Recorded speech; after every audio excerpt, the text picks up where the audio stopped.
welcome Your Excellencies, ladies and gentlemen, as we kick off this timely discussion on universal health coverage and health financing for cardiovascular disease.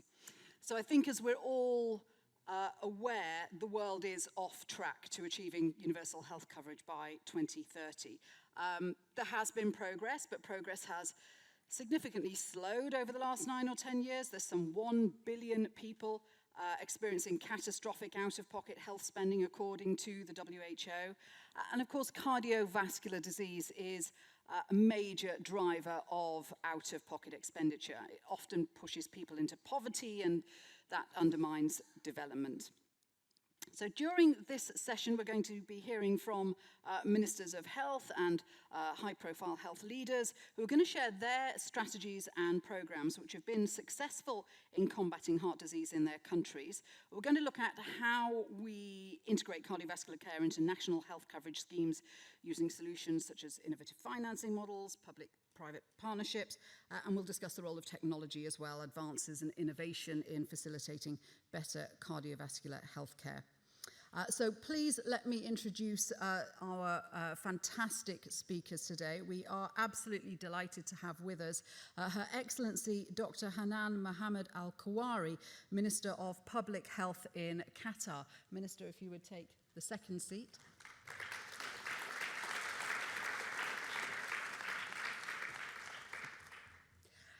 We're also delighted to have Professor Pedro Guyon-Tozio, who's the Director General of Public Health and Equity at the Ministry of Health of Spain. Professor, if you would come and take a seat. And we are also hoping to have His Excellency Dr. Bernard Okoboye, who is the Minister of Health of Ghana, who I am told is on his way, so we will install him on stage as and when he arrives. So I am going to start with our health leaders, sorry, I can't move this chair, from Qatar and Spain, and it's a pleasure to have you both here. And I think the Minister from Ghana has arrived. That was perfect timing, sir. Thank you. His Excellency Dr. Bernard Okoboye from Ghana. Thank you so much. Was it the Geneva traffic? Yes.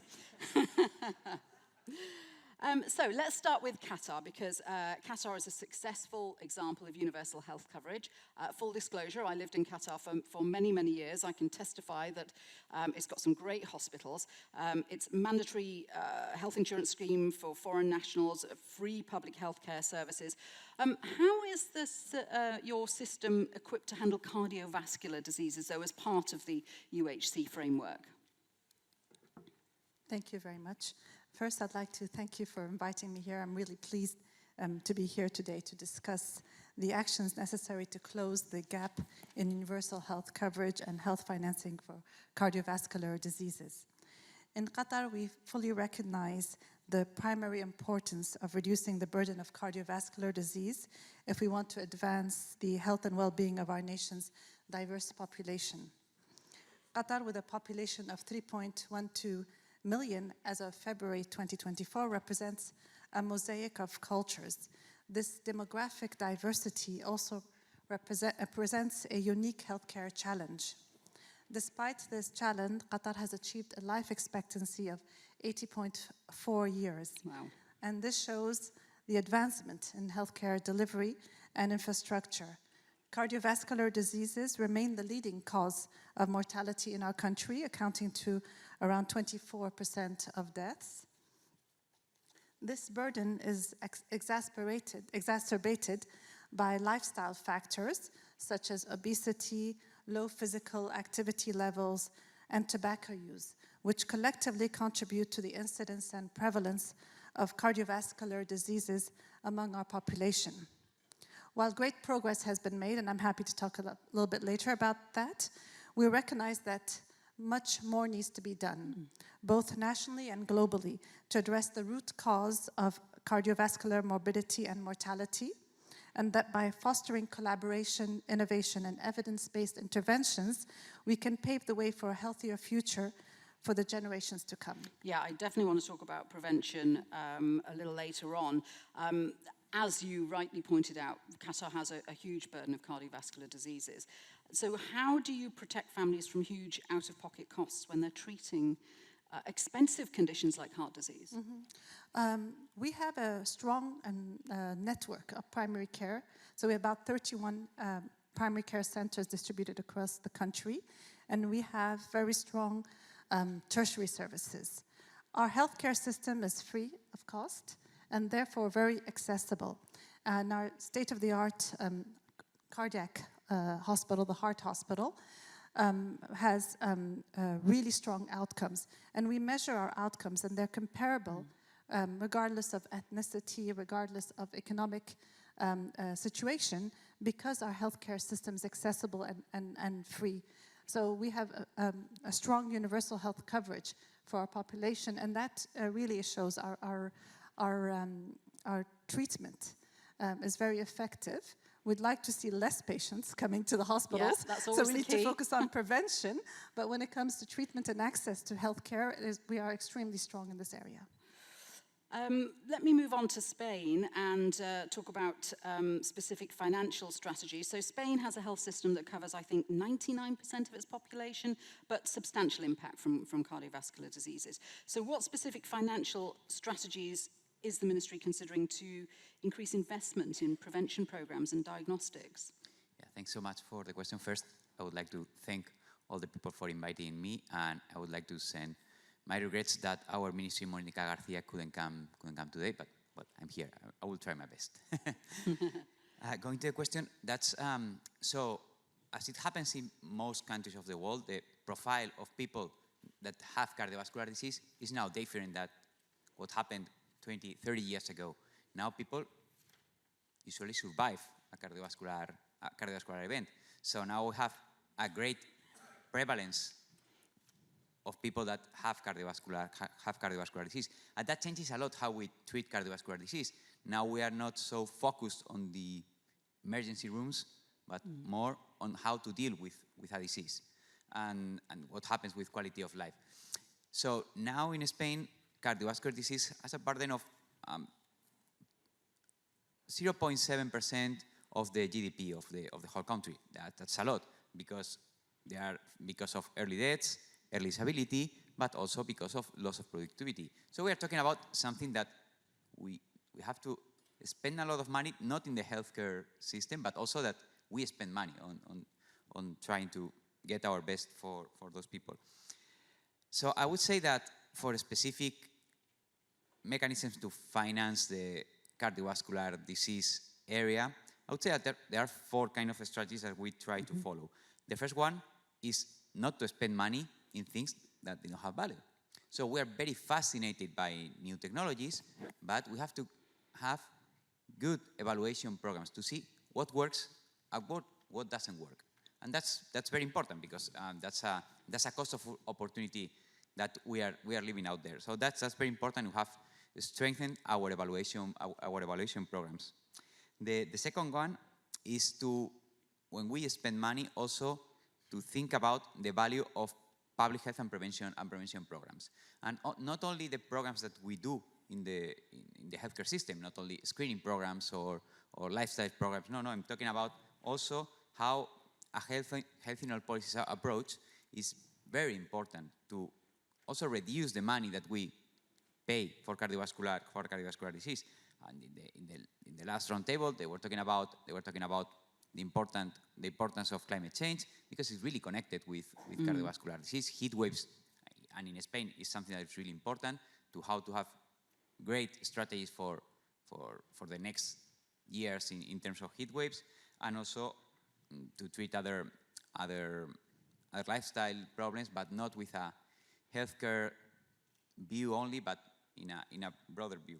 And we have approved a new tobacco plan in Spain that we hope that it doesn't involve so much money, because we are talking about how to have plain packaging of tobacco, how to eliminate the availability of new products like e-cigs, etc., everywhere in Spain, and we don't want that. So they are not very expensive, but we know that this will have a huge impact on cardiovascular disease maybe we'll see that in 30, 40 years, but that's fine. We have to think of the future.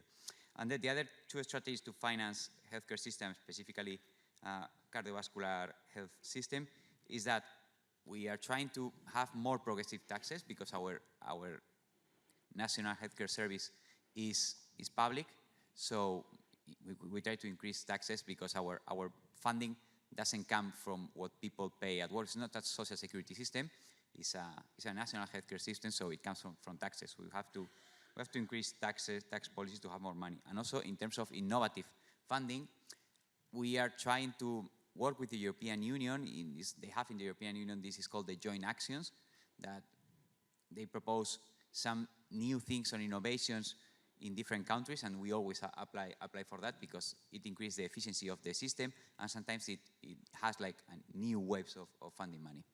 Yeah, you made the very sensible point that there's a focus on only directing money into the places where it's going to make a difference and where it works. To that end, in terms of figuring out where you need to allocate resources, do you collect a lot of health data? Do you look at different regions in Spain? Yeah, and that's something that is tricky. So in Spain, we have a decentralized healthcare system. So we at the ministry, we have a strong point of coordinating the whole system, but then every regional healthcare system has the possibility of changing things. And we have 17 regions. So each region can do things their own way? Yes, right, yes, got it. Yes. So what we try to do at the Ministry of Health is try to coordinate everything. The first thing that happened with cardiovascular health is that when we try to have information that is meaningful for doing different policies or different strategies, we only had aggregated data. The autonomous regions send us aggregated data, and that's fine, but that's not the best, because then we cannot integrate, we cannot find the social inequalities in cardiovascular health, or we cannot find specific spots of people that are not going to the physician, etc. So we have created a division of we call it digital health, that when we try to harmonize all the data from the different regions, and then how to give us that to the ministry, but also it will be helpful for the regions and also helpful to other actors. For example, I'm thinking about research in Spain. If we have this data integrated, it will be great for doing things that we cannot do at the ministry. We have a workforce in the ministry that can do what they can do. So we have to have a good connection with all the academic part, and also in terms of transparency. So it's really important in terms of transparency. So now we are in the part that now all the regions have electronic healthcare system record, which is fine, because some regions have been more slow than others in that. And now we are talking with them about how to transform their data in an automatic way to our data, just to share it with us. Thank you. Minister Okaboy, I know Ghana has developed a very ambitious roadmap to expand UHC and increase access to affordable health services. Tell us about the main goals of that roadmap and what challenges you're seeing. Let me thank you, first of all, for inviting Ghana to this program. I had to be in the Commonwealth Ministers meeting this morning, so that is why I had to. That's why. Okay, yes. we understand. Absolutely. So let me thank all of you. First of all, Ghana, just as my colleague from Spain mentioned, we have a very decentralized healthcare system. We have about 16 regions in the country. Each region has districts, and each district has its own health management team. And so at the primary health care level, we are able to have a plan for patients with cardiovascular diseases. Cardiovascular disease was not really a problem in Ghana some few decades ago, but with increasing lifestyle changes, we are having quite a number of them. 6 out of 10 deaths in adults in Ghana are connected to lifestyle disease, especially diabetes and hypertension. So it's really a critical subject. Now, between now and 2030, what we have set out to do is to increase access to healthcare through a national health insurance system. And so if you're a Ghanaian, all you need to do is to pay about $1 to be hooked onto an insurance system for the whole year. So it's actually a social insurance. And with this insurance, you are able to visit the hospital and get care for cardiovascular Insurance disease. for $1? Yes, so it's just a token. It's funded through the tax system. And so there's value-added tax, which is committed to taking care of the population. Fortunately for me, I was the head of the insurance system before coming to the ministry as the Minister for Health. And this insurance system pays an average of $12 million every 30 days for care that is given to the population every year. About 60% of Ghana's population, that's about 19 million people, are registered on this health insurance. So that is a great move, but we still have a lot of work to do in convincing the rest of the population. I was going to say 60% means 40% aren't. Yes, on the 40% insurance. aren't. But let me say that just about 5% of the population are on private health insurance. Right. So you're looking at about 35% of the population that we need to go out there and get. And with $1 being the cost of the insurance, obviously anyone who is not on the insurance is not because of monetary reasons. Largely has to do with ignorance or not being aware of the benefits of the insurance system. But given that hypertension and diabetes are big burdens in Ghana, how does that, you clearly still have a lot of financial constraints. I imagine, well, I know that the primary healthcare system in Ghana needs a lot more funding. How are you working to secure that kind of sustainable financing? So specifically things like NCDs and cardiovascular disease can be covered? I think, fortunately, most of the medicines for treating cardiovascular conditions, when they are not complicated, are available on the insurance scheme. But complications of hypertension, like cardiomyopathies or other cardiac conditions, are not, especially if you need surgery, like bypass or whatever, are not covered by the national health insurance. And so we have a duty to educate the population. So we are trying to work with the public health management systems to educate the populace on the need for early detection and screening. And I do some health outreach regularly with the team, and you realize that when you screen about 100 people, you get about 15 to 20 people who have severe hypertension, who are not aware that their blood pressure is up. And I suspect it is similar in other African countries. Unfortunately for us, the cultural setting is such that until people get symptoms and signs, they don't believe they are sick. Right. So if they have hypertension, they wait until they are getting breathless or they are getting other symptoms. Are they receptive to the education programs that you... Yes, but you know, it's one thing educating, it's another thing transitioning to accepting that you need to have this. So I think education and other activities that will help to change behavior, to accept that you can be having hypertension without symptoms is a big issue. And let me also say that one other big problem is that most people who are diagnosed with hypertension do not comply with taking their medicines because they find it difficult to believe that they have to take these medicines every day when they don't see any physical symptoms. And that is a big challenge, but we are pushing with public education. And I believe that once a lot of the population accepts that you can have medical issues without having symptoms, will go a long way to increase the cardiovascular health of the population. I know a lot of cardiologists will agree with you that adherence to a treatment regime is sometimes quite difficult to get patients to stick to. Thank you for that. Just a reminder, that there will be questions at the end for our health leaders here, so do have those ready. It's interesting that both of Ghana and Spain, you talked about the disparate regions that you have, which makes it all a bit of a juggling act. I know Qatar doesn't have that problem, but prevention is clearly something that resonates with all three of you.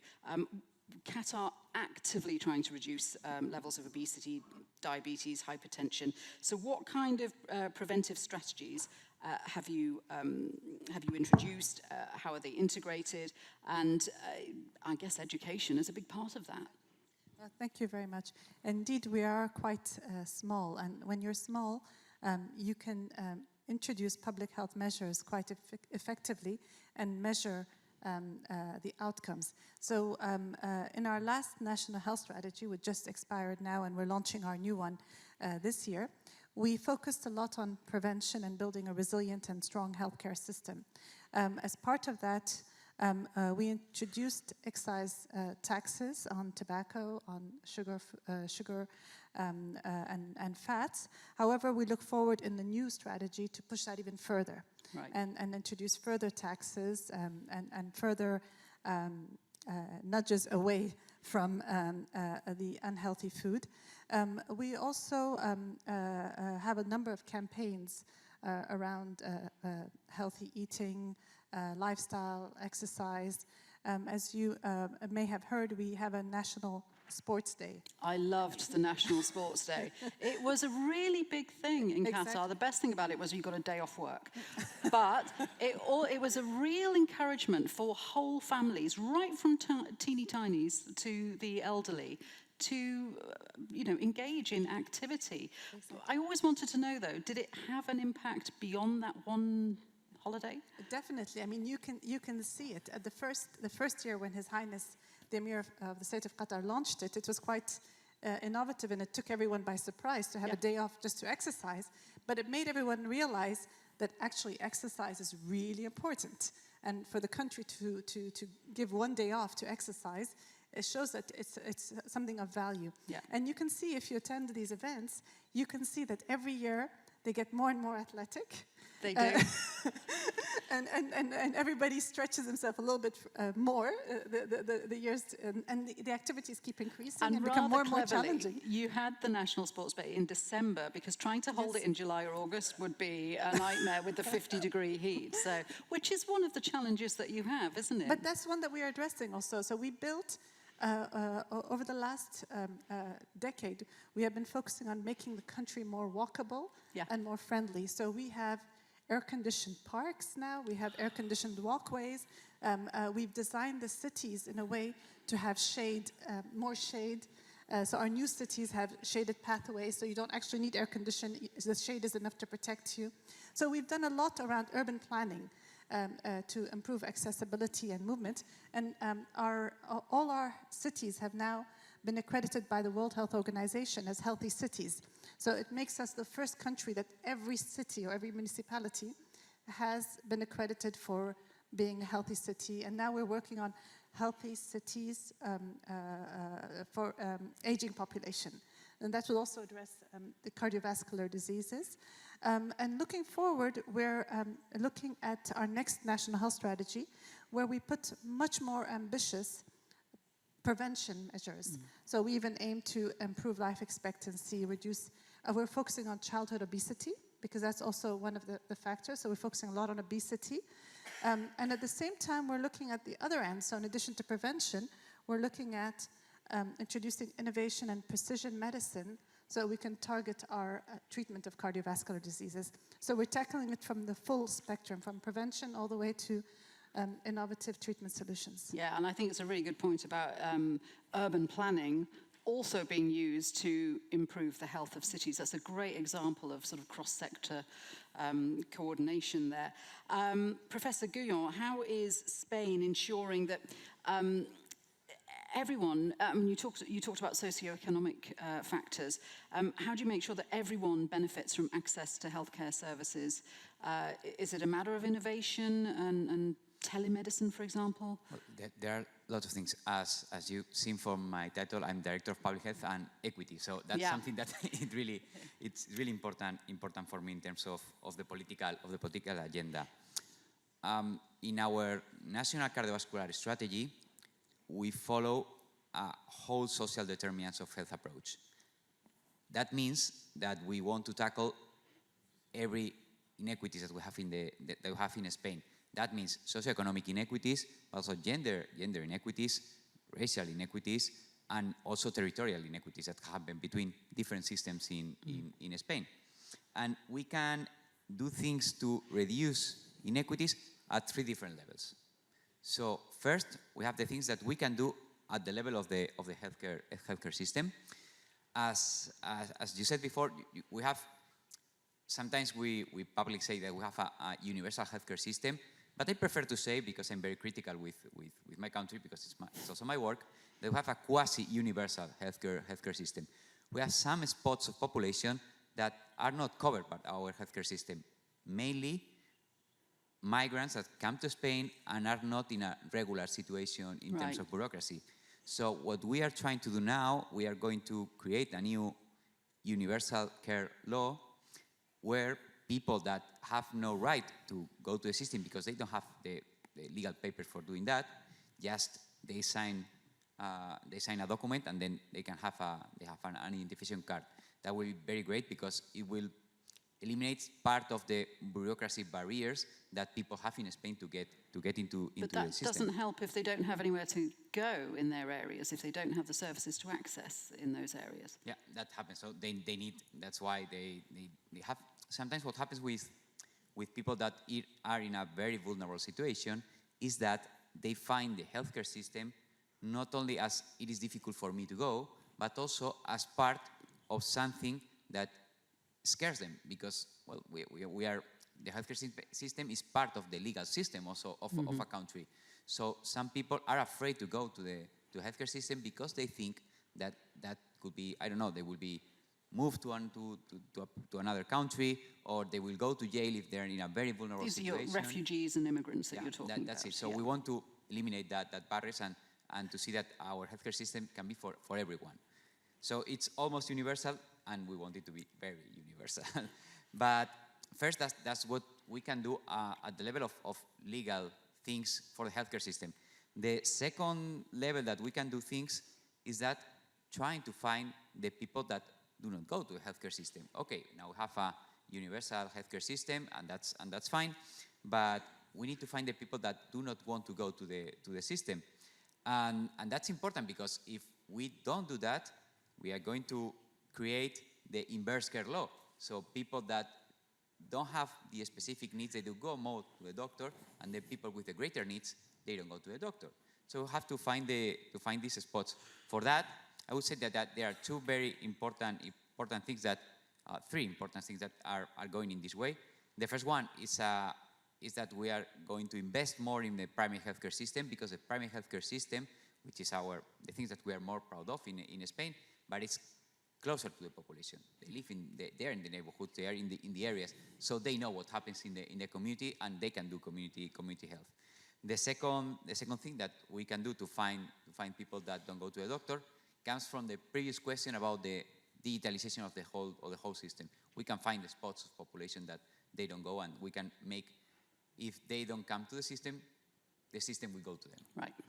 And the third thing is training professionals in terms of inequities. That's really important, and specifically that's important in terms of gender inequalities. That's we have all countries have struggled with how we have created in science all the cardiovascular health profiles with men, and we are trying our best right now to have also include women in that, but we need some training of physicians for that.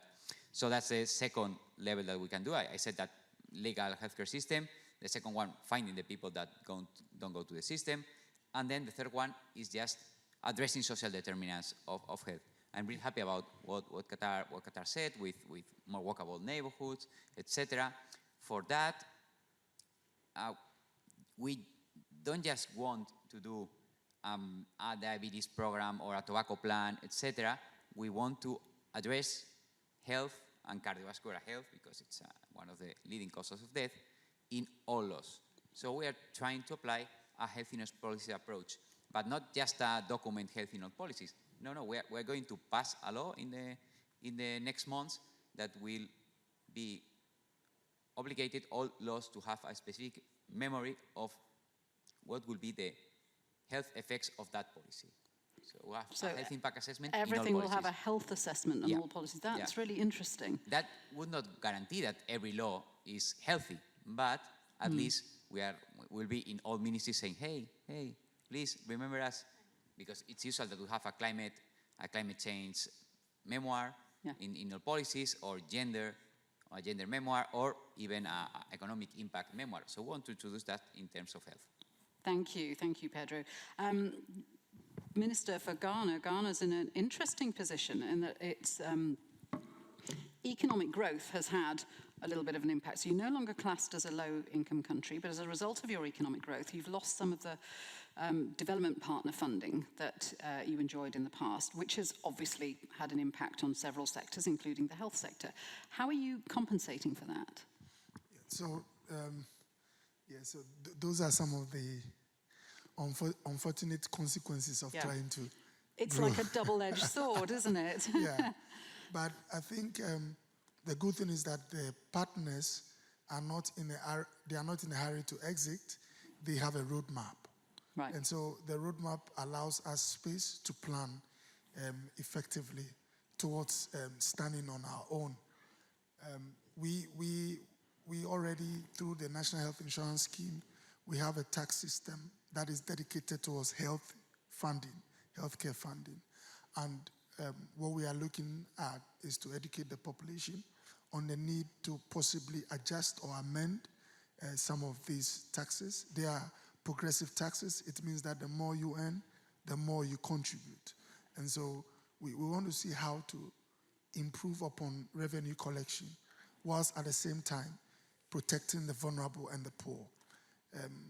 Secondly, we've realized that sometimes you have bilateral relationships that are committed towards particular programs. So, for example, you can have a bilateral relationship, not necessarily with a development partner, but with a particular country that has special interest in healthy lifestyle, in physical activity, and you have some funding coming towards executing those programs. So, as we improve on revenue collection, we also are looking at how to partner countries on specific activities. That becomes more workable compared to expecting support for your general healthcare system. So regional countries, your neighbours, is that partnerships with? I mean nations. Right. So, for example, maybe we are in Switzerland. So maybe to have a bilateral relationship with Switzerland on physical activity alone as an activity. And then thirdly, we are also looking at ways to, just as my colleague said, to improve health outcomes, not necessarily at the Ministry of Health, but in every sector. So, for example, if you have roads, the road ministry, the ministry in charge of building roads in a way that sort of leads to a lot of road traffic accidents, then you are going to have a lot of casualties, which are emanating not necessarily from the health outcomes, but from the design. So we are also looking at agriculture. What are the kind of outputs that we are investing in that will have an ultimate outcome on the health of the people in terms of consumables like drinks, and my colleague mentioned syntax. What are some of the products that we are allowing onto the market, and what is their effect on cardiovascular health? If they promote good health status for the heart, we see how to even give incentives so that you can have more of those products on the market. Do you have syntax in Ghana for high fat, no, high sugar? No, we don't. But because of the transitioning to self-funding, we have started the discussions trying to prompt or conscientize the population on the need to consider taxes on some of these products. And I think so far the conversation has been quite positive. But you know, we are about 7 months to an election, and those who are public officials, and also for me, fortunately, unfortunately, I'm also a politician. Yes. So you don't introduce taxes. Again, it's a balancing act. Yeah, the tax is a very tricky word around elections. I have full sympathy. We've just had a general election announced in the UK, so I know exactly where you're coming from. Thank you very much. I see we have a gentleman waiting to ask a question. Would you like to go ahead? Thank you. I'm Cesar Berenstein from Argentina. I'm working in my country with an idea project called Family Production of Vegetable Food. We are thinking about not only recommend the 5 or more fruits or vegetables a day, that we can help the people to produce in their houses.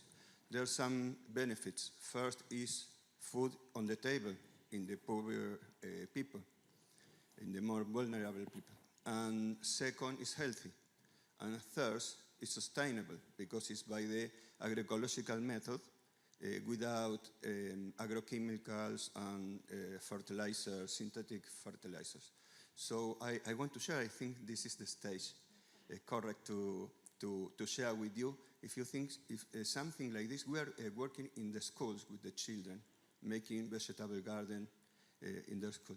So I think I wanted to share with you if you think maybe it's possible in your countries.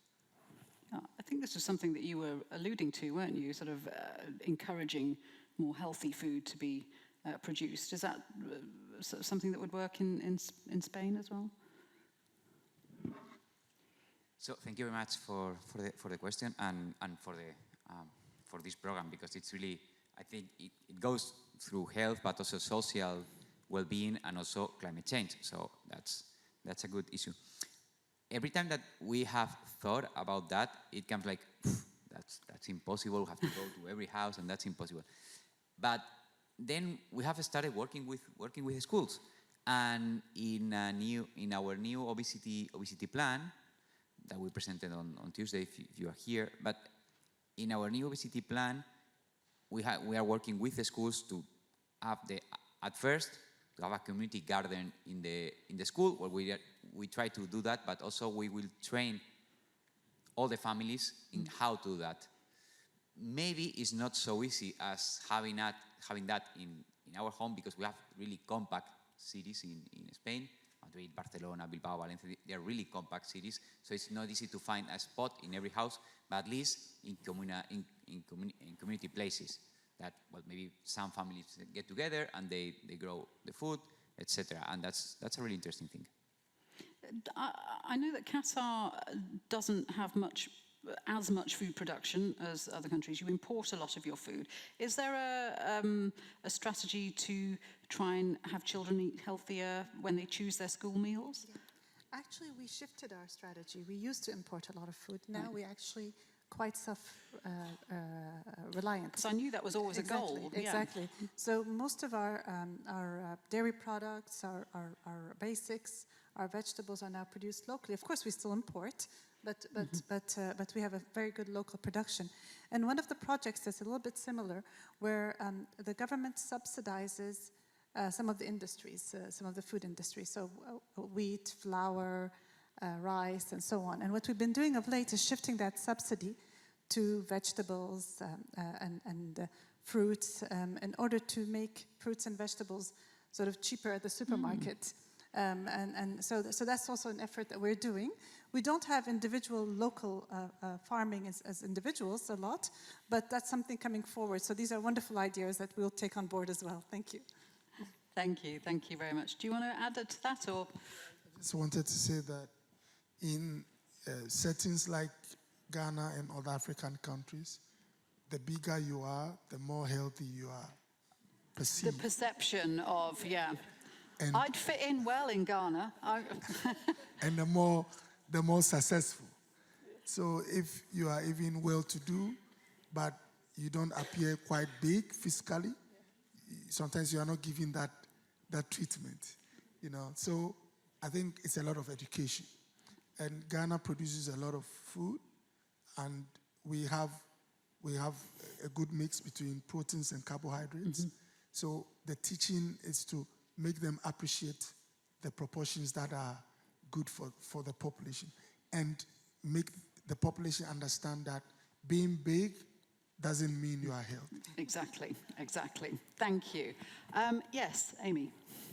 Hi, good morning. My name is Amy Verstappen, and I'm the president of the Global Alliance for Rheumatic and Congenital Hearts. And I was very interested. I wanted to ask a question for our colleague from Ghana, although I'm fascinated in all of your responses. I think when you were talking, you referenced cardiac surgery and a limitation to how it's included in universal health coverage. Obviously, prevention is really important, but as a person living with congenital heart disease, which is by far the top birth defect, and I know in Ghana, a very major cause of infant mortality now that you've done better with other causes, you know, as that goes down, how are those families and individuals accessing heart surgery? Particularly, obviously, I'm interested in the pediatric sector. And then, do you have plans to grow that? Because we know that it's a huge barrier right now for 90% of the world's children. I think that is a very fair question. It's a reflection of what is on the ground. Children born with congenital heart conditions.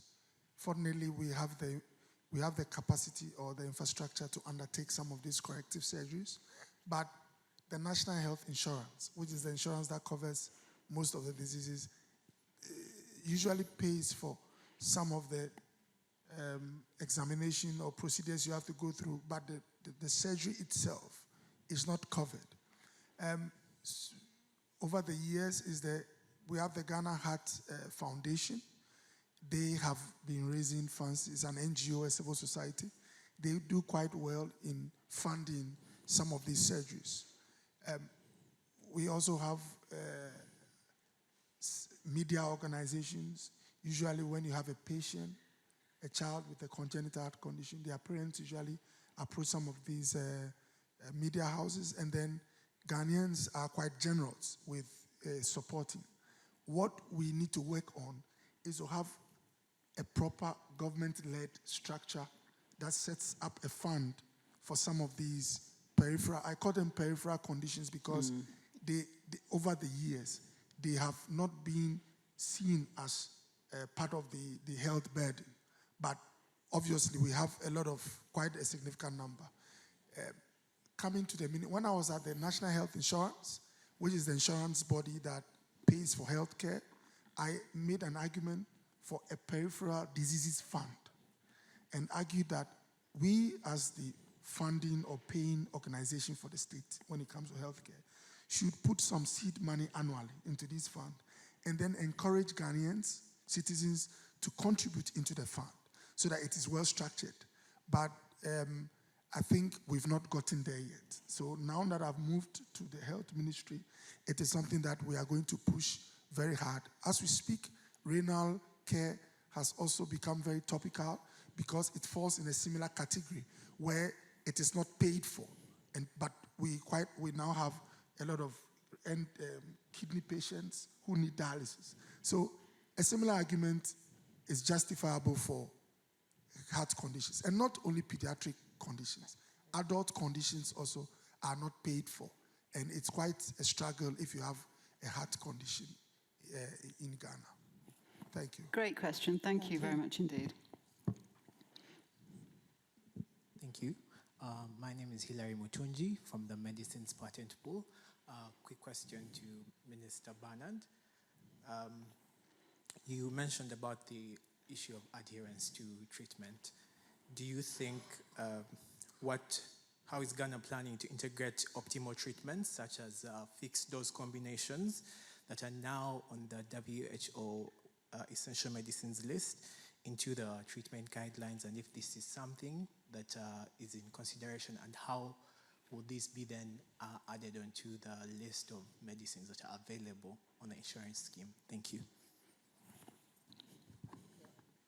Thank you very much. I think for the physicians here, we know that a big percentage of those who are hypertensive, the etiology is hereditary. A lot of those who are having essential hypertension is as a result of hereditary or genetic traits. The fixed dose combination you are speaking about, I think it's a regime that we are practicing already in Ghana. Some will call it the combination therapies. I, based on my experience also in the consulting room, I think we already have a system that pays for fixed or combination therapies when it comes to hypertension treatment. Like I said, the biggest problem is patients complying, the compliance.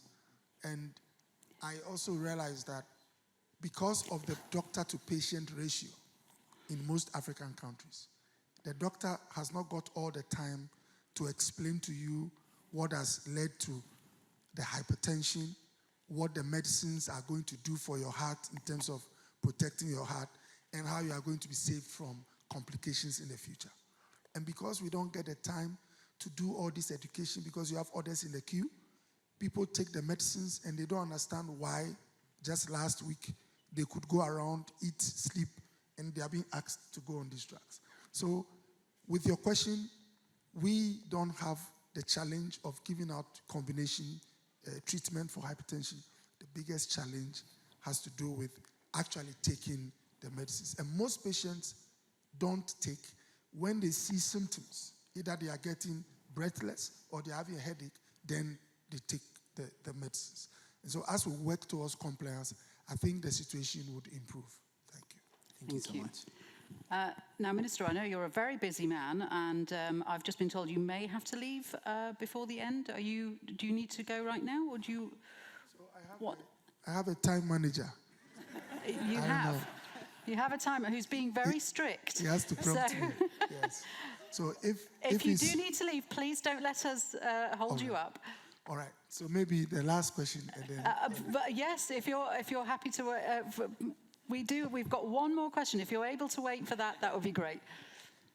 Thanks very much. I'm Ami Banerjee from London in the UK. So prevention is ideal, but all of our systems are struggling because of rising multi-morbidity as well. And yet we've set up our systems and our healthcare by specialties, which are often fighting against each other for funds, whether it's research or care.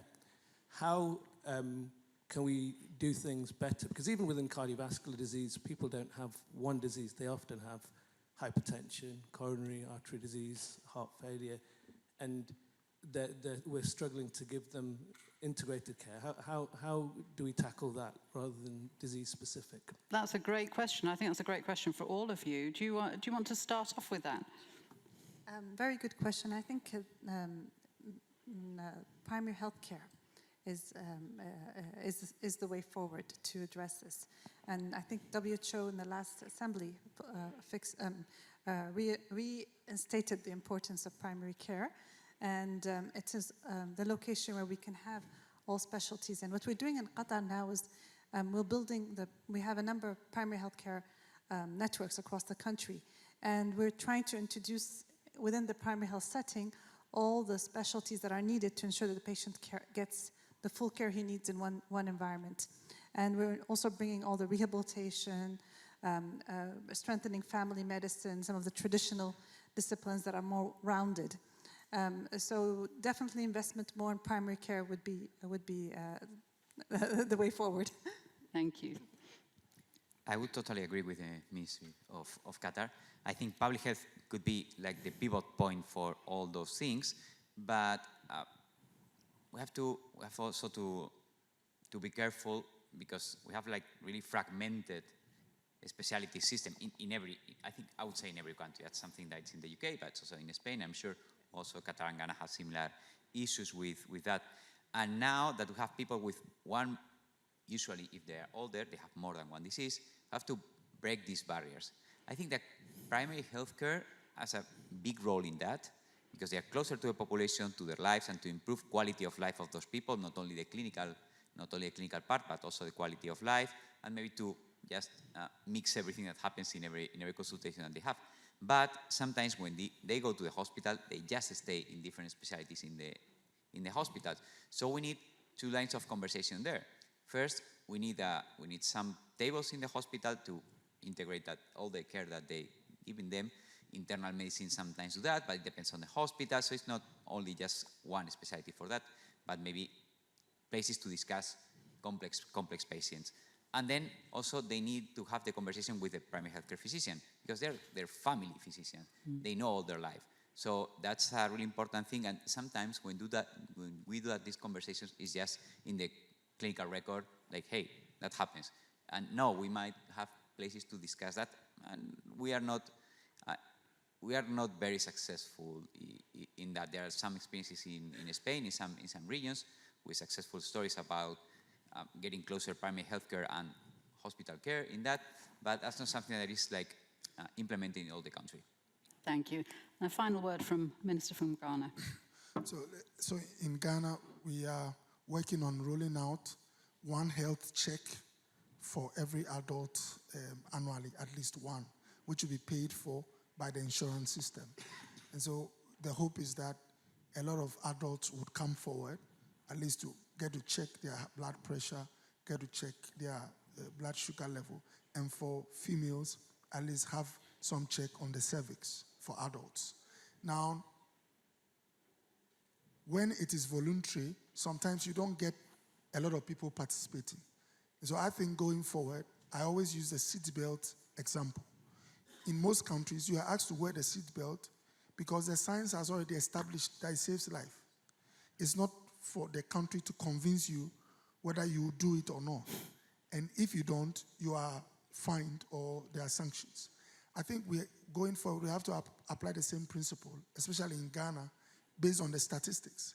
If 6 out of every 10 deaths in adults is connected to hypertension and diabetes, then we need to get to the place where in Ghana, if you want to drive, they check your eyesight before you are given the license. We need to get to the place where the law makes us know your blood pressure and blood sugar level, so that it is not up to you to tell us whether you are okay, but we as a government the state must know. Now, we have to know, because once you get complications, it is our duty to come on board. And so we need to know early. And I believe that I was in South Korea some time ago. They screen the population and they have the picture of those who are pre-hypertensive, those who are hypertensive, and those who are severely hypertensive. So once you have the picture, then we can effectively plan and manage. And so these are some of the things that we are working on. Thank you very much. Thank you. Thank you very much indeed to all my speakers. I'm so sorry we're going to have to bring the session to a close. But I think I want to thank you for your insights and for actually being brutally honest about the areas where we do need to do better. Please give our panel a big round of applause. Thank you. Thank you, Shuli. We can just ask our honorable guests to stay 1 minute longer.